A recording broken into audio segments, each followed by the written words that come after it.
Además, Priscila, que, a ver, y esto también quiero poner en contexto a la gente que nos está escuchando y viendo, porque es un problema netamente político y que no estamos hablando de una persona que de pronto podríamos creer y decir, bueno, sí, lo que pasa es que es el cabecilla de una superbanda transnacional y vamos a causar un, o sea, a ver, y ahí viene la vulneración de los derechos de sus hijos, de su propia salud, el tema de poder cumplir lo que le queda, porque ya vamos a hablar de eso, en la casa, o sea, todas esas cosas hay que tomar en cuenta porque la gente puede decir, no, pero es que el man tiene que estar ahí porque es un peligro para la sociedad. ¿Para la sociedad de qué? ¿Peligro para quién, Priscila? Peligro para la fiscal general, peligro para los policías, peligros para los jueces que han resuelto con base política más no en derecho, peligro porque realmente el caso de Freddy Carrión se les fue de las manos completamente, Y va a tener porque repercusiones, trataron ¿no? de... Así es, claro que sí. Tarde o temprano en el tema internacional que estuvieron presentes ya en la audiencia los abogados internacionales y veedores internacionales desde Ginebra se sorprendieron cómo actuaron los jueces en realidad, haber demostrado con pruebas documentales primero y luego testimoniales lo que hemos vivido en el caso de Freddy. Los jueces no sustituyeron la medida por tema de salud y Claro, quisieron castigarlo, Nelson. O sea, ¿ya? ni siquiera fue eso. Él pasa en una celda en el segundo piso, pero sí, el baño queda por lo menos cerca, camina unos 3, 4 pasos y puede llegar al baño. Querían bajarlo a la planta baja donde hay un baño para 20 personas, donde no hay ni siquiera la privacidad para ayudarle a cambiarse, a bañarle. Entonces, poner un habeas corpus por salud para los jueces es castigarlo.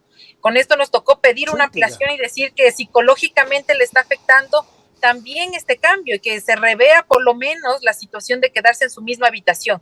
Y eso es lo que se hizo, ¿no? Aquí en la cárcel 4 no hay un médico permanente, hay un médico que llega cada 8 horas, que es un médico general, un dispensario que es un cuarto acomodado con una camilla que se les atiende para tanto el tema odontológico como para de vez en cuando viene el médico a las personas privadas de libertad. Entonces ni siquiera existe un botiquín, Nelson, para que les ayude. Entonces las condiciones no hay, no han cambiado, Para no han todos, ¿ah? mejorado. Porque no solamente por Freddy, o sea, hablemos en general para todos incluso. Para todos, ningún centro de rehabilitación tiene médicos especializados o atención como nos manda la Constitución, que las personas privadas de libertad debería el Estado garantizarles por lo menos la salud. Totalmente. Entonces, no hubo atención oportuna, no hay médicos, no hay las condiciones, sigo insistiendo, no hay las condiciones. Si Freddy Carrión pierde la movilidad del pie o genera una discapacidad, la responsabilidad tendrá el Estado, tendrán los Totalmente. jueces constitucionales de la Corte Nacional de Justicia, tendrá el SNAI y tendrá el Ministerio de Salud. Entonces aquí vemos una grave vulneración de derechos para Freddy Carrión. Totalmente, Priscila, quiero saludar a Diego Nieto, dice mi sincero un aporte para el canal, para que se siga hablando del tema del defensor del pueblo y exigimos su libertad. Nos envía un saludito por acá Diego Nieto, que está viendo la entrevista y que obviamente también están solicitando. Ahora, acláreme esta situación, Priscila, y yo sí quisiera que me diga, porque a veces, insisto, uno se pierde. A Freddy ya le queda un año, pero no tiene sentencia en firme. Acláreme esto, ¿por qué no tiene? Ya lo tiene. Y si de caso en caso y de habeas corpus en habeas corpus, ya nomás sale Freddy. Bueno, no, él le falta todavía 1 año, 9 meses, todavía le faltan, esos son Ok. 3 años que tiene que cumplir, ya casi va por la mitad de la pena, Ujú. una pena anticipada, está pagando una condena anticipada porque no tiene una sentencia en firme o ejecutoriada, ¿Por tiene una qué? sentencia. ¿Falta algún La proceso? primera sentencia, que fue en octubre, se le dio para 3 años, la mínima, Ya. en la cual está apelada.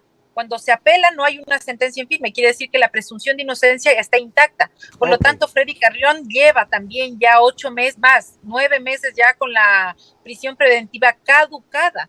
Pedimos la audiencia de la caducidad de la prisión preventiva, se la desarrolló 8 meses después, Nelson, de lo que lo habíamos solicitado. Y nos negaron los jueces de la Corte Nacional yéndose en contra de las resoluciones de la Corte Constitucional. Entonces vemos que dentro de la Corte Nacional, cuando quieren, hacen caso a la Corte Constitucional. Claro. Y cuando no quieren, simplemente no. Yo siempre les digo, dentro de la Corte, los jueces o afuera, más bien dicho, tenemos delincuentes, nos roban, nos asaltan, tenemos un crimen terrible. posible, pero dentro de las cortes tenemos delincuentes de cuello blanco, y eso hay que decirlos. Esos son los jueces, no todos, pero la mayoría de los jueces, y en esta Corte Nacional hay que decirlos, hay con jueces temporales que con una llamada telefónica toman las decisiones, suspenden las audiencias para recibir la línea hacia dónde van a negar los habeas corpus, las resoluciones que han hecho Freddy Carrión.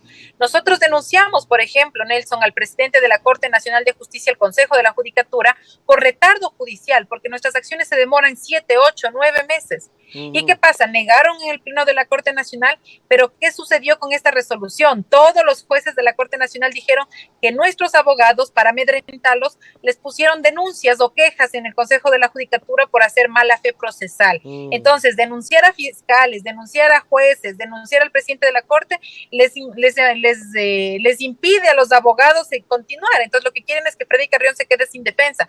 Van 5 denuncias desde los jueces de la Corte Nacional tratando de silenciar también a los abogados.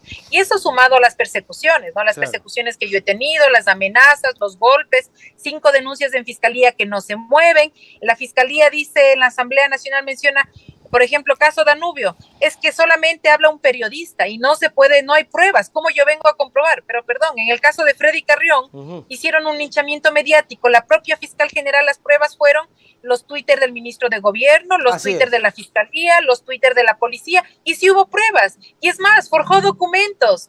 Firmó otro documento un día que no era para detenerlo ilegalmente. Y eso para los jueces son lapsus de formalidad. Entonces, estamos en una situación grave en la justicia, que la gente debe entender que no es solo el caso de Freddy Carrión, que todos ustedes están en indefensión y que tenemos una fiscal que para unos casos sí funciona y para otros es selectivo. Veamos a los fiscales o a los fiscales actuales, los jueces actuales, los asambleístas actuales, la gente de gobierno. Si la fiscalía está investigando, no hace nada. Pero para Freddy Carrión todo valió, todo ilegal, pero vale.